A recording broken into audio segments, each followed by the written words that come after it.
नमस्कार, मैं हूं कुंवर अभिषेक सिंह, हाजिर हूं आपके बीच कुछ खास राजनीतिक मुद्दे पर चर्चा करने के लिए।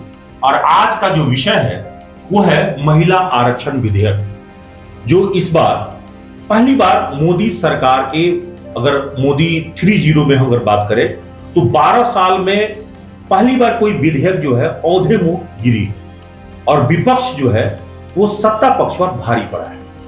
हालांकि इसके कारण कई गिनाए जा सकते हैं और बहुत सारे महत्वपूर्ण कारण हैं जिस पर हम चर्चा भी आज करेंगे। लेकिन आज चर्चा के लिए जिस मेहमान को हम बुलाए हैं वो कोई परिचय के मोहताज नहीं है, कोयलांचल ही नहीं, झारखंड और बिहार में उनका अपना एक पहचान है। वरिष्ठ पत्रकार अभय कुमार सिंह न्यूज एनपी के स्टूडियो में है। नमस्कार अभिषेक जी, और आपके सभी दर्शकों को बहुत बहुत बधाई। नमस्कार। ऐसा पहली बार हुआ जब 52 वोटों से ये विधेयक, तीन विधेयक आया था। 3 विधेयक में से प्रमुख विधेयक जो है वो महिला आरक्षण वाला था, और दूसरा जो विधेयक था वो परिसीमन को लेकर था, तीसरा केंद्र शासित प्रदेशों को जो देना था प्रशिक्षण। ये तीनों विधेयक 131वां ये संविधान संशोधन विधेयक जो है वो गिर गया। तो इसके पीछे जो है वजह, आप पहला प्रतिक्रिया इस पर क्या था? देखिए, ये दो चीज है। पहले एक ही चीज में पूरा खत्म हो जाएगा अगर आप चाहिएगा तो, कि देखिए ये जो महिला आरक्षण में मेन विधेयक था परिसीमन वाला, ये परिसीमन का था। लेकिन बीजेपी इसको, क्योंकि महिला आरक्षण तो ये 2023 में ही पास हो चुका है संसद से, और लागू तब होगा जब जनगणना होगा, 2027 में जनगणना होगा तब से लागू होगा। लेकिन सरकार परिसीमन के बहाने महिला आरक्षण को आगे कर रही थी। ये चीज विपक्ष समझ गया। वही पश्चिम बंगाल चुनाव है, तमिलनाडु चुनाव है, ठीक है, विपक्ष मुद्दा दूसरा दे रहा था कि तमिलनाडु में सीट घट जाएगी, साउथ इंडिया को लॉस होगा। लेकिन विपक्ष कंसंट्रेट रहा और एकजुट रहा कि नहीं, आप जो कर रहे हैं गलत कर रहे हैं। तो मैंने 5 राज्यों में ये लाभ उठाना चाह रहे थे सर। एक राज्य में तो हो गया ना, असम में तो चुनाव हो गया, लेकिन 5 राज्यों में से 4 राज्यों का। लेकिन विपक्ष ने, सारा विपक्ष इस मामले में न तृणमूल डिस्टर्ब हुआ, न कांग्रेस डिस्टर्ब हुआ, न डीएमके डिस्टर्ब हुआ, न जो इंडिया गठबंधन के जो लोग कहिएगा, उससे गठबंधन तो भी काम नहीं कर रहा है। सब अलग अलग हो गए, आप कहिए, सब लोग एकजुट होकर, और 54 वोट से इनको मुंह खानी पड़ी। नहीं तो आप एक बात बताइए कि 543 सीट अभी भी है, तो 543 में जब सबको पता है कि 2023 में नारी वंदन बिल अब ऑलरेडी 33% आरक्षण आपने दे दिया, तो 2024 में तो चुनाव लोकसभा का था, या उसी समय लागू करते? अब ये लागू कर दीजिए ना। अभी देखिए, कल जो विपक्ष लोग का, जो विपक्ष के नेता लोग, कल्याण बनर्जी हो, केसी वेणुगोपाल हो, अब राहुल गांधी का तो हम नहीं सुने हैं। सबसे हमको अच्छा कल्याण बनर्जी का बोला, कल्याण बनर्जी भी बोले हैं कि अगर ये आपको लागू करना है तो मोदी साहब सबसे पहले आप अपना पार्टी में ही कर दीजिए। ये बात ठीक है। तो आप जो एक आंकड़ा देखिएगा, मेरे पास भी आंकड़ा है, ये आंकड़ा सार्वजनिक है, सभी पेपर में निकला है। देखिए, लोकसभा के जितने मेंबर हैं उसमें बीजेपी के पास लोकसभा में 210 मेंबर है, ठीक है। उसमें महिला 30 है, बस मात्र 30 महिला है। मतलब यहाँ भी 33%, यहाँ भी 33% नहीं है, ठीक है। हाँ, और राज्यसभा में 80 मेंबर है, उसमें मात्र 18 महिला है। तो ये बीजेपी की चालाकी। और नहीं, और आगे आइए, और इंडियन नेशनल कांग्रेस को देखिए, माने लोकसभा में 85, हालांकि उनका 99 था, 99 में 14 से ज्यादा महिला, माने 15 से ज्यादा उनका महिला है, तो उससे तो ज्यादा। हाँ, राज्यसभा में इनका देखिए, राज्यसभा में इनका 23 है, इसमें 7 महिला है। सबसे बढ़िया देखिए ऑल इंडिया तृणमूल कांग्रेस का, लोकसभा में 22 पुरुष है, इसमें 7 महिला है। 29 सांसद में 7 महिला सांसद टीएमसी का, जो कल कल्याण बनर्जी बोले हैं, और राज्यसभा में 7 पुरुष और 6 महिला है। तो इसका मतलब तो यह है कि साफ दिख रहा है कि बीजेपी की चालाकी खुद पे भारी पड़ गई है, और यही कारण हुआ, क्या फर्क है। आज आप बोले ना कि मोदी जी का 3.0 जो शासन है, 12 साल के शासन में पहली बार मोदी जी को सदन में, मोदी जी कहते ना कमजोर विपक्ष है, कमजोर विपक्ष पटक दिया, बिल्कुल पटक दिया। उनको लोकसभा में भी चाहिए था उतना जो पहले लोकसभा से पास होता तब ना राज्यसभा में, तो उनके पास दोनों जगह कम था। तो इसका मतलब कि बीजेपी जो राज्यसभा में तो बहुमत है, तो बीजेपी जो नारा लगा रही थी चुनाव से पहले कि 300 पार चाहिए, 400 चाहिए, वो इसी टाइम के लिए, बस इसीलिए चाह रही थी कि ये सब दिक्कत नहीं हो। और कोई भी संविधान संशोधन विधेयक, अभिषेक जी आप जानते हैं, बहुत पुराने पत्रकार हैं, 2/3 मेजॉरिटी चाहिए, उसके लिए बहुमत की जरूरत नहीं थी, 2/3 बहुमत चाहिए, जो बीजेपी के पास नहीं है। और इस कार्यकाल में तो हमको नहीं लगता लोकसभा से ये अपने मन से। कल अखिलेश यादव का भी सुनिए ना, वो कहे हैं कि भाई आप दे दीजिए ना ये, लेकिन उसमें वो आरक्षण में आरक्षण चाहिए। महिला आरक्षण अगर 33% दीजिएगा तो उसमें ओबीसी को कितना दीजिएगा, दलित को कितना दीजिएगा, SC/ST को कितना दीजिएगा, वो लोग ये मांग कर रहे हैं। लेकिन एक बड़ा सवाल यह है कि इसमें अब भाजपा इसको भुनाने की कोशिश कर रही है पब्लिक के बीच में जाके कि नारी के साथ जो है नहीं, वो एक धोखा हुआ है, नारी के साथ जो है। उसका जवाब हम आपको बता रहे हैं। वो विपक्ष बोलने के लिए तैयार है कि ये विधेयक तो 223 में हम लोग सब मिलकर 223 में ही पास कर दिए हैं। और वो कल आधी रात में, आपको पता है कि नहीं, हमको लगता है बहुत पेपर नहीं लिखा है, आधी रात में एक कानून बना दिया है। अच्छा, ये 16 अप्रैल से लागू हो गया है।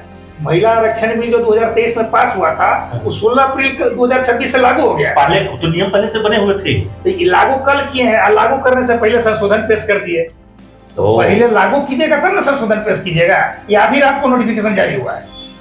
तो इस तरह के खेल करने के पीछे ये उद्देश्य क्या था, क्या लग रहा है इसके पीछे? मैंने जो कह रहा है हम आप भी जान रहे हैं, हमको लगता है कि सीधा सीधी चुनावी लाभ था, इतना जल्दीबाजी में करने का। देखिए, एक और भी लाभ है कि भविष्य में मोदी जी ये भी देख रहे हैं कि भविष्य में हमको अपना सत्ता बरकरार रखना है तो सीट बढ़ाना पड़ेगा। वो तो परिसीमन ना, हम महिला विधेयक का बोल रहे हैं। नहीं तो परिसीमन, ममता बनर्जी, देखिए परिणाम क्या होगा हमको आपको बोलने की जरूरत नहीं है।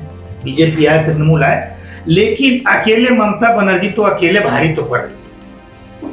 अच्छा, वहां तक बात तो जाएंगे, पहले ही बताइए कि सीटें अगर 850 हो जाए, क्योंकि 850 तो सफल होगा बीजेपी को, तो 800 अगर आप देखेंगे इसमें तो 835 हाँ, ये राज्यों के लिए है और हाँ, 15 सीट केंद्र शासित प्रदेश, हाँ, ये 835 मतलब 543 से 850। तो इसमें जो है क्या भारत पर एक बड़ा दबाव, एक बड़ा, क्योंकि अभी हमारा वेतन भत्ता पेंशन इस सब पे जो सांसदों पे खर्चा बात है ना, इतना जल्दीबाजी में नहीं, तो कम कर देना चाहिए। अगर ये आप कर रहे हैं तो कर दीजिए। जैसे आप केंद्र सरकार के कर्मचारी को अब जो बहाल हो रहे हैं, आपके बच्चे अगर नौकरी करेंगे तो उनको पेंशन नहीं मिलेगा, मालूम है ना। तो इस सिस्टम भी कर दीजिए ना कि कोई MP MLA पेंशन नहीं मिलेगा।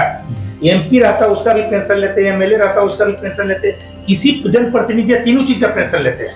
तो बोझ तो बढ़ेगा ना। अगर लगभग 2 गुना से थोड़ा सा कम सीट बढ़ने जा रही है तो कितना बोझ बढ़ेगा। लेकिन ये भी तो है कि चूंकि आबादी के हिसाब से देखें तो कहीं पर 3 लाख पर एक सांसद बन रहा है और कहीं पर 10 लाख और 15 लाख पर एक सांसद है, तो ये भी तो अनुपातिक दृष्टिकोण से सही नहीं है। हिंदी बेल्ट में कुछ और स्थिति हो रही है, पर्वतीय क्षेत्र में कुछ और स्थिति है, तो भाई समानुपातिक तो करेंगे।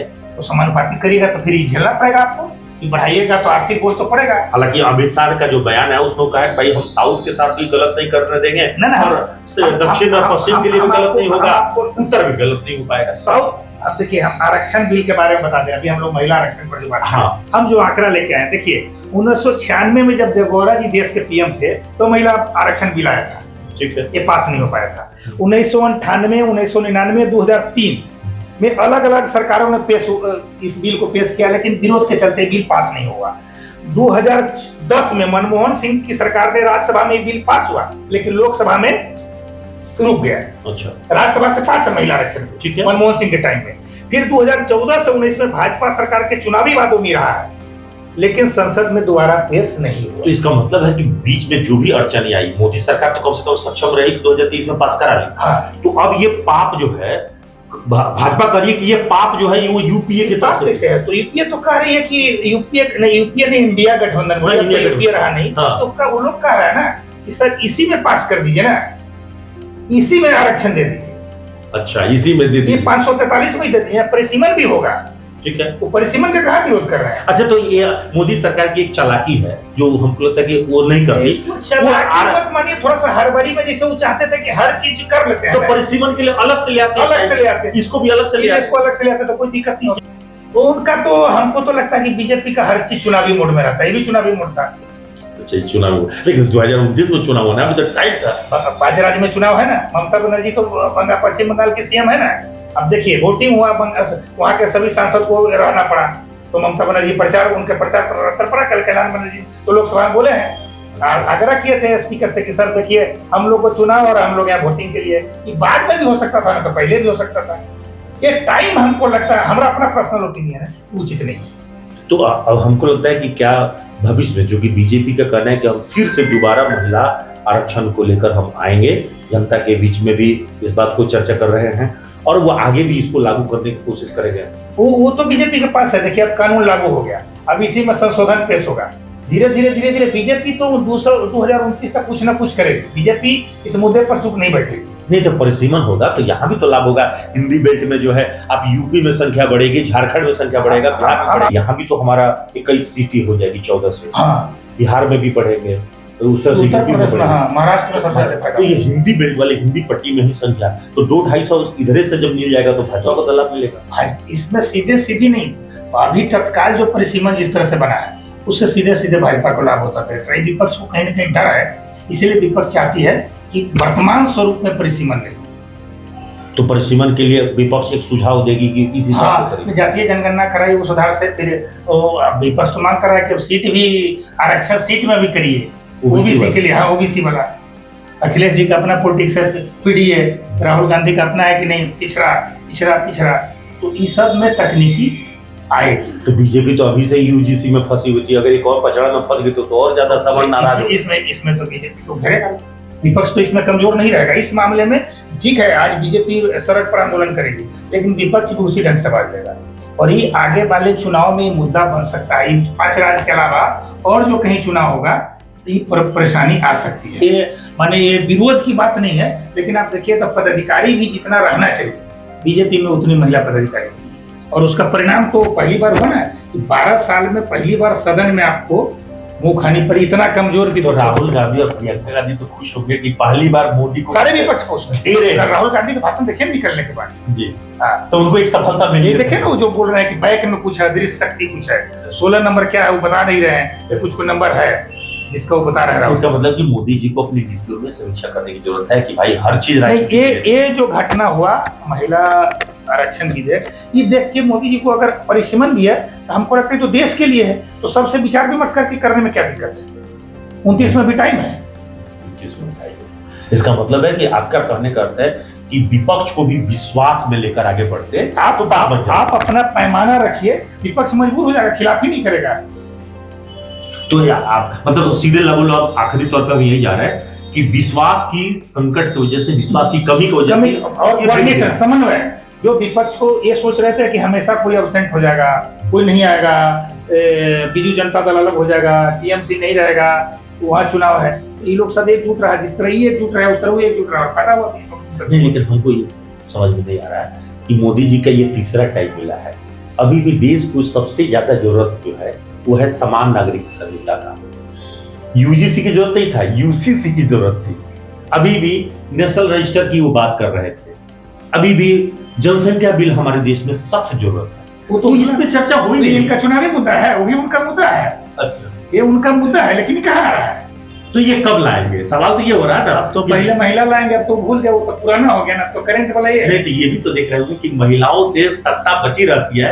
बिहार में आपने देखा होगा कि नीतीश कुमार ने जो जो नीति बनाया उसमें महिलाओं को वो शराबबंदी पे महिलाओं के कहने पर लाया, उसमें नीतीश जी का जो मॉडल है वो मॉडल पर ही चलना होगा ना। नीतीश जी की महिला वाला लाया, शराबबंदी लाया, तेजस्वी यादव भी शपथ लिए कि नहीं हम शराब नहीं चलने देंगे, आप पिएंगे। सारा विपक्ष साथ दिया ना, कोई विरोध करने वाला रहा। इस में चलना पड़ेगा कि देश में कोई इस तरह का करते हैं। संविधान, खासकर संविधान संशोधन में बहुत सारा कारण में चलता है। तो आधी आबादी है तो उसको 33% क्या 50% दे दीजिए, क्या दिक्कत है उसमें? हाँ बिल्कुल, वक्त उनका है, और महिलाएं तो सभी क्षेत्र में आगे बढ़ रही है, तो वक्त उनका है। अभी ही दे दीजिए ना, 33% देना थी, कहाँ लिखा हुआ कि जनगणना हो, एक पूरा नया विधेयक बना दीजिए। तो मोदी जी को अगर पूरे राज्यों में मुख्यमंत्री बनाने की भी बात आती है तो ढूंढने से कोई महिला नहीं मिल रही है। अभी तो किसी राज्य में नहीं, केंद्र शासित प्रदेश दिल्ली में जो वहाँ का कुछ पावर नहीं है। आपको पता है दिल्ली सरकार कोई पावर है? एक IAS IPS लोग भी ट्रांसफर नहीं, वो पुलिस का पावर नहीं, सवाई के कानून व्यवस्था जो है बस। तो क्या है, कानूनी व्यवस्था आपके पास नहीं, तो जी के हाथ में है वो। हाँ, तो ये फिर क्या है? आप कम से कम महिला के नाम पर उसी को पूर्ण राज्य का दर्जा दे दीजिए। नहीं तो यहाँ तो बिहार में भी जब सत्ता परिवर्तन आया तो नीतीश जी के बाद जो है सम्राट चौधरी मिले, कोई महिला नहीं मिली। कोई उप मुख्यमंत्री के भी रेस में नहीं है ना। आप तो मैं मुख्यमंत्री के बात बोल रहे हैं, कोई उप मुख्यमंत्री के रेस में है? कोई हो, महिला, दलित हो, पिछड़ा हो, स्वर्ण हो, हमको उससे लेना देना हमको आपको नहीं है, लेकिन कोई एक उप मुख्यमंत्री महिला रहना चाहिए। तो राज्यों का परिणाम आने दीजिए, फिर पता चलेगा कि बीजेपी क्या करता है। महिला लेके बस इसमें महिला दिखेगी, ये आरक्षण का कितना काम करता है। ये विपक्ष को लॉस होता है, विधेयक को गिरना, ये बोलेंगे कि नहीं भाई महिला के साथ धोखा हुआ, तो ये बंगाल की जनता, कम से कम पश्चिम बंगाल की जनता तय करेगी। बड़ी बात आपने कहा कि इस बार जो है वो एक आंख में सुरमा और एक आंख में काजल नहीं चलेगा। यही कारण है कि पहली दफा मोदी जी GST बिल भी पास करा लिए, मोदी जी नोटबंदी तक लाए, कई बड़ा बड़ा काम वो कर लिए।